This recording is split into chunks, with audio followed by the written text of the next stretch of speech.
हाँ जी, तो बच्चों ये रही हमारी प्रॉब्लम नंबर 2.36, जिसमें वो कह रहा है कि for rotational system find transfer function G of S is equal to theta two of S over torque of S. अब देखें ये वही गियर सिस्टम वाली रेशियो दी गई हुई है जो प्रीवियस में हमने क्वेश्चन किया था बच्चों। तो काफ़ी ईजी है, देखें मैंने आपको बताया था जिस तरफ मूव करना वो वाली रेशियो ऊपर रखनी है। तो हम इसमें फिर से इसका इक्विवेलेंट सर्किट ड्रा कर लेते हैं, फिर इनको इकट्ठा करते हैं। ठीक है जी, तो देखें ये मैं आपके सामने ड्रा करने लगूँ। एक वॉल ले लेते हैं,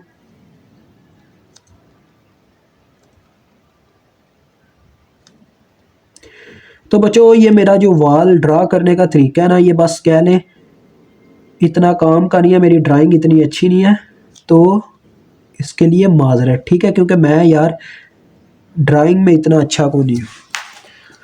तो ये आ गया। इसमें आप देखें, आप पहले सर्किट में देख लें आपके सर्किट में है क्या क्या क्या चीज़। एक तो आपके सर्किट में स्प्रिंग भी पाया जा रहा है, और उसके बाद एक इनर्शिया भी पाया जा रहा है, और एक डैम्पर्स भी पाए जा रहे हैं। तो आपको तीन तीन चीज़ें अपने मतलब के इक्विवेलेंट सर्किट में ड्रा करनी पड़ेंगी। एक तो स्प्रिंग, ठीक है, ये आ गया आपका स्प्रिंग।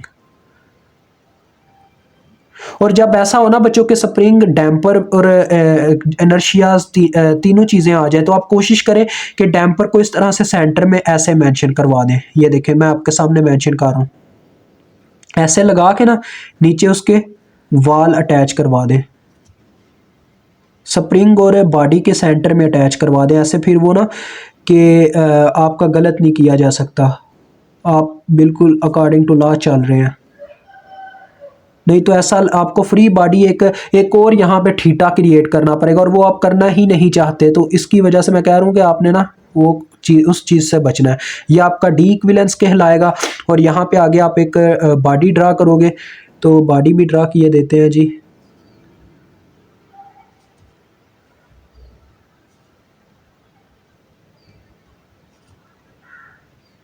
ठीक हो गया जी। तो ये आपके पास जे इक्विवेलेंस आ गई आपकी। और जो थीटा आप मतलब निकालना चाह रहे हो ना, जिस फॉर्म में टर्न रेशियो चाहिए, थीटा टू की फॉर्म में चाहिए, तो यहाँ पे थीटा टू ही मेंशन करो। डायरेक्शन से बच्चों कोई फर्क नहीं पड़ता, डायरेक्शन कुछ भी मेंशन कर दो। तो ये थीटा टू ऑफ टी आएगा, क्योंकि हम टी की फॉर्म में अभी हमारे पास थीटा। अब इसके साथ आपको टार्क भी मेंशन करना होगा, लेकिन आप पहले देखोगे आपका टार्क कितनी टर्न रेशियो के साथ यहाँ पे आएगा। अब देखो बच्चों, थीटा टू यहाँ पे है, जबकि अप्लाइड टार्क वहाँ पे है। तो मैंने आपको बताया था जिस तरफ आप अपनी चीज़ को मूव करवाना चाहते हो उस साइड की टर्न रेशियो ऊपर रखोगे। तो ये देखो टार्क यहाँ पे हम थीटा टू के ऊपर जो टार्क अप्लाई होता है वो फाइंड आउट करना चाहते हैं। तो ये जब इसके लिए टार्क फाइंड आउट करना चाहेंगे ना, तो इस साइड की टर्न रेशियो ऊपर, और जिस साइड से वो आ रहा है उस साइड की टर्न रेशियो नीचे रख के टार्क से मल्टीप्लाई करवाएंगे तो हमें मिल जाएगा। यानी आएगा, देखो थीटा टू के लिए जो टार्क आएगा वो आएगा, ये आपके सामने लिख रहा हूँ, देखें N2, क्योंकि ये N2 की साइड पे आ रहा है, ओवर इसकी अपनी रेशियो यानी कि N1, और उसका टार्क मल्टीप्लाई हो जाएगा साथ में टार्क ऑफ टी।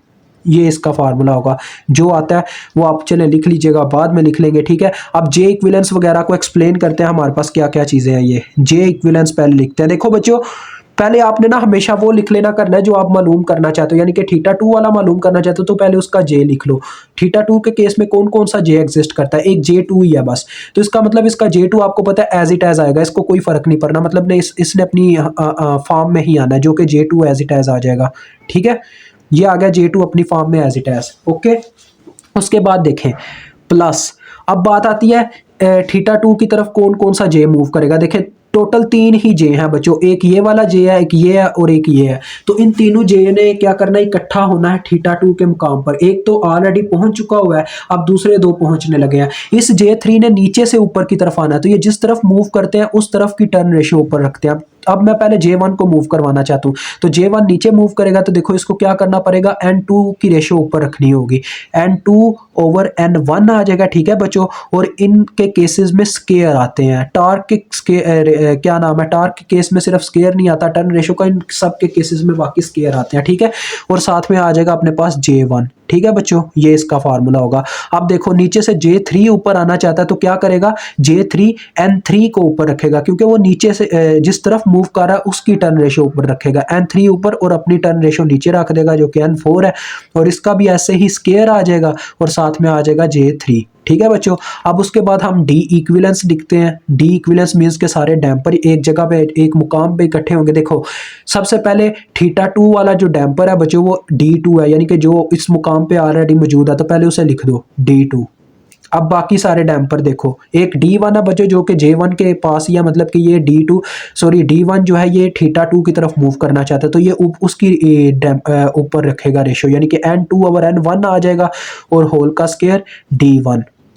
सही है जी। अब D3 नीचे है तो ये मूव करना चाहता है थीटा टू के पास, तो ये कैसे मूव करेगा, थीटा टू की यानी कि टर्न रेशो ऊपर रखेगा जो कि N3 है, तो N3 ऊपर आ जाएगा, ठीक है N3, और नीचे रखेगा रेशो कौन सी, N4 अपनी रेशो, होल का स्क्वायर, और साथ में आ जाएगा D3। अब एक ही चीज़ रह गई है बच्चों, वो है स्प्रिंग। स्प्रिंग एक ही है सिर्फ यानी कि 3 वाले केस में, तो के इक्विलेंस आ जाएगी हमारे पास। ये स्प्रिंग देखो मूव करेगा इस साइड पे, तो क्या करेगा, इस टर्न रेशियो को ऊपर रखेगा, यानी आ जाएगा N4 और बटे सॉरी इसको नहीं, जिस तरफ मूव कर रहा है उसको N3 ऊपर रखेगा, ठीक है माजरत, N3/N4 होल का स्क्वायर, और क्या आ जाएगा बच्चों साथ में के, ठीक है जी, क्योंकि के ही इसका नाम उन्होंने रखा हुआ है। तो अब हम क्या करते हैं, इनकी वैल्यूज़ बच्चों निकाल लेते हैं क्या क्या आती है। तो वैल्यूज़ तो यार बाद में भी निकाली जा सकती है, लेकिन मेरा दिल है पे यहीं पे निकाल ही लें तो ज़्यादा बेटर है। तो पहले हम इनकी वैल्यूज़ बच्चों मेंशन करेंगे, ठीक है। जे इक्विलेंस इज इक्वल टू, देखते हैं, देखो बच्चों J2 की वैल्यू कितनी है, J2 की वैल्यू 1 है, ठीक है, ये 1 आ गया, ओके हो गया, यहाँ पे 1 आ गया। इसको मैं रफ अमल में करता जाता हूँ, ठीक है बच्चों, रफ अमल में हम करते हैं यहाँ पे साथ साथ। देखें J2 की जगह 1 पुट हो गया, क्योंकि उसकी वैल्यू ऊपर उन्होंने 1 दी हुई है। ये क्या चीज़ है। उसके बाद N2/N1 कितना बनता था, N2 12 है, N1 4 है, यानी कि 12/4 मीन्स के 3 बनता है, 3 का स्क्वायर 9, 9 आ गया। J1 की वैल्यू कितनी है 2, तो 9 मल्टीप्लाई बाय 2 18 होता है, तो ये आ रहा है 18, ठीक है जी। तो ये 18 तो आ रहा है, ठीक है 18 तो आ रहा है। उसके बाद बच्चों देखो आगे आगे आता है J3 की बारी, N3/N4, N3 की वैल्यू कितनी है 4, और N4 की वैल्यू कितनी है 16। तो देखो ये क्या है, N3/N4 मीन्स के 4/16, 1/4 बना, 1/4 का स्क्वायर ले तो यार नहीं, 1/4 को पहले 0.25 बनाया, करना ही पड़ेगा कैलकुलेटर पे। 1/4 मीन 0.25 का स्क्वायर, तो ये आता है 1/16, और उसकी वैल्यू भी 16 ही थी बच्चों। देखो J3 की वैल्यू भी आगे 16 ही दी हुई है, तो वो कट जाएगा और ये 1 देगा, तो ये देखो ओवरऑल ये देता है 20। तो आपने लिख देना इसका, ये 20 आता है, ठीक है जी, इसको लिख दो, ये 20 आता है। 20 आगे इसका यूनिट आपको पता क्या होता है, किलोग्राम पर मीटर स्क्वायर, ये आगे आप ऐसे लिख दो इसकी वैल्यू, ठीक है। आगे अब आपने लिखना है डी इक्विलेंस को, डी इक्विलेंस फाइंड आउट करना है 1 बाय 1। अब देखें ऐसे ही जैसे ये किया ना वैसे ही वो करेंगे। D2 पहले लिखा हुआ है जिसकी वैल्यू 2 है, तो ये आ गया जी 2। उसके बाद हमें क्या दिया गया, N2/N1 मीन्स के 12/4 यानी कि 3, 3 का स्क्वायर यानी 9, 9 ज़रब खाएगा D1 से जिसकी वैल्यू है ही 1, तो 9 ज़रब खाएगा 1 से मीन्स ये 9 ही आ जाएगा। उसके बाद बच्चों देखो है आगे N3/N4, N3 क्या है 4, 4/16 मतलब कि 1/4 का स्क्वायर 1/16, और इसकी वैल्यू देखो 32 है, तो 1/16 ज़रबे 32 करें तो कितना आता है 2 आ जाता होता है, तो ये आ रहा मेरे पास देखें 13। तो ले जी फिर ये 13 आ गया, और इसका यूनिट आप जानते हैं क्या है जी, इसका यूनिट है न्यूटन मीटर सेकंड पर रेडियन। ऐसे पहले कैलकुलेशन करके रख लोगे ना तो बच्चों बाद में जो क्वेश्चन करोगे उसमें कोई मसला नहीं होने लगा। ये इसलिए कर रहा हूँ मैं, नहीं तो अदरवाइज मुझे कोई इतना शौक नहीं है ये ऐसे अलहदा से करने का। अब देखें बात आती है उस के की वैल्यू की, के इक्विलेंस की, तो के इक्विलेंस काफ़ी सिंपल है, एक ही चीज़ है, इसलिए मैंने उसको साइड पे कर दिया। N3/N4 मीन्स के फिर से 1/4, 1/4 का स्क्वायर मीन्स के 1/16, 1/16 ज़रब खाएगा 64 से, और 16 4 बार 64 होता है, तो ये 4 देगा बच्चों वैल्यू, ठीक है। तो ये वैल्यू आ गई 4 न्यूटन मीटर पर रेडियन, सारी वैल्यूज आ गई। अब इस सर्किट के ऊपर बच्चों अप्लाई कर दो अपना इक्वेशन लिखने का अल्लाह। तो आपको पता है कैसे इक्वेशन लिखते हैं, कोई इतना मुश्किल काम नहीं है। पहले तो इसके यानी कि अप्लाइड टार्क आएगा। अप्लाइड टार्क क्या है हमारा, अप्लाइड टार्क है ये, तो ये आ जाएगा N2/N1, N2/N1 साथ में टार्क ऑफ एस। अब बच्चों इसको मैं लिख रहा हूँ लैपलास की फॉर्म में, ये चीज़ याद रखिएगा। ये अप्लाइड टार्क है, सिर्फ यही है जो अप्लाई हो रहा है, बाकी सारे रिपेल करने वाले हैं इसको, मतलब कि रिएक्शन के तौर पे हैं, तो लिहाजा वो सारे माइनस में लिखी जाएंगे। सबसे पहले आ जाता है इस बॉडी का इनर्शिया। इनर्शिया इसको रिपल्शन में देगा, जो कि आपको पता है जिसकी इक्वेशन होती है कि जे इक्विवेलेंस यानी कि J into double derivative of theta. Double derivative theta को अगर बच्चों हम प्रेजेंट करें लैपलास में, तो आपको पता है एस स्क्वायर से प्रेजेंट करता है, तो एस स्क्वायर से प्रेजेंट होगा। और साथ में आपको पता है जे है, तो जे की वैल्यू हमने निकाली हुई है जो कि 20 आती है। तो आप अभी के लिए यार इसको जे इक्विवेलेंस ही प्रेजेंट कर दो, ठीक है, बाद में लिखते हैं वो। और साथ में डबल डेरिवेटिव की जगह आपने वो एस स्क्वायर लिख दिया और थीटा 2 ऑफ एस फिर आपको लिखना पड़ेगा, ठीक है, थीटा 2 ऑफ एस। ठीक हो गया जी। इसी तरह से आगे डी इक्विवेलेंस की बात करूं तो आपको पता है डी इक्विवेलेंस का जो होता है इक्वेशन वो होता है डी डेरिवेटिव ऑफ थीटा। उसको अगर लैपलास में लिखा जाए तो वो लिखा जाएगा एस और साथ में डी, ठीक है, और साथ में थीटा लिख दिया आ जाएगा, है ना, यही तरीका है ना, तो यही आ जाएगा, ठीक है बच्चों। उसके बाद फिर से माइनस। अब के की बात करूं तो के सिंपल होता है के थीटा, तो उसको लिखा जाए तो वो लिखा जाएगा के इक्विवेलेंस थीटा 2 ऑफ एस, ठीक है बच्चों, क्योंकि सबके लिए एंगल सेम ही है यहाँ पे, तो इज इक्वल टू 0। ये बस इतनी चीज़ें थी, हमने सारी ये लिख दी इसके अंदर। अब आपने क्या करना है बच्चों, देखो सिंपल सी बात है, वैल्यूज पुट कर देनी है।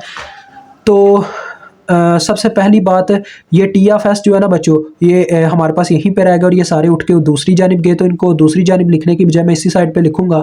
तो थीटा 2 ऑफ एस मैंने सब में से कॉमन ले लिया, ठीक है, थीटा 2 ऑफ एस सब में से कॉमन, ये उधर जाके सारे प्लस हो चुके हैं। जी इक्विवेलेंस की वैल्यू पहले पुट की 20, तो ये आ गया 20 एस का स्क्वायर, ठीक है। उसके बाद ये उधर जाके ये भी प्लस हो चुका है, डी इक्विवेलेंस की वैल्यू पुट की, तो ये आ गया प्लस 13 एस, ठीक है जी। उसके बाद देखें ये भी उधर जाके प्लस हो चुका है, तो इसकी वैल्यू पुट की तो प्लस 4 आ गया, ओके। और इज इक्वल टू में आपका पड़ा हुआ है n2 ओवर n1 साथ में टार्क ऑफ एस, और n2 की वैल्यू आप जानते हैं कितनी है 12, और जबकि n1 की वैल्यू है आपके पास कितनी 4, और साथ में ऐसे टार्क पड़ा हुआ है, ठीक है जी। तो यहीं पे इसको सॉल्व करके उधर मतलब के ले जाएं, देखें 4 एक बार 4 3 बार 12, इधर 3 रह जाएगा बच्चों, और टार्क ऑफ एस उधर बटे में चला जाएगा, तो ये आ जाएगा थीटा 2 ऑफ एस और torque of S is equal to 3 इधर रह गया हुआ था, और इसके बटे में ये टर्म आ गई जो हमने निकाली है 20 S square plus 13 S plus 4। तो ले जी यहाँ पे आपका ये क्वेश्चन सॉल्व होता है। मुझे उम्मीद है आपको यार ये क्वेश्चन मेरे तरीके से काफ़ी इजी लगा होगा, ठीक है।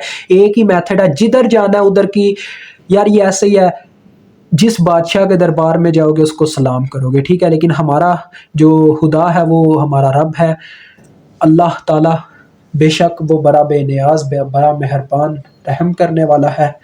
वो तो कहता है मेरी बारगाह में आओ। तो लाजमी कमेंट सेक्शन में एक दफ़ा दरूद पाक पढ़ कर हमारे नबी पर दरूद पाक और सलाम भेजिएगा, ताकि किस बख्शिश हो जाए हमारी भी। और दुआ कीजिएगा कि हर एक को अल्लाह नमाज पढ़ने की तौफीक अता फरमाए। खुदा हाफिज़।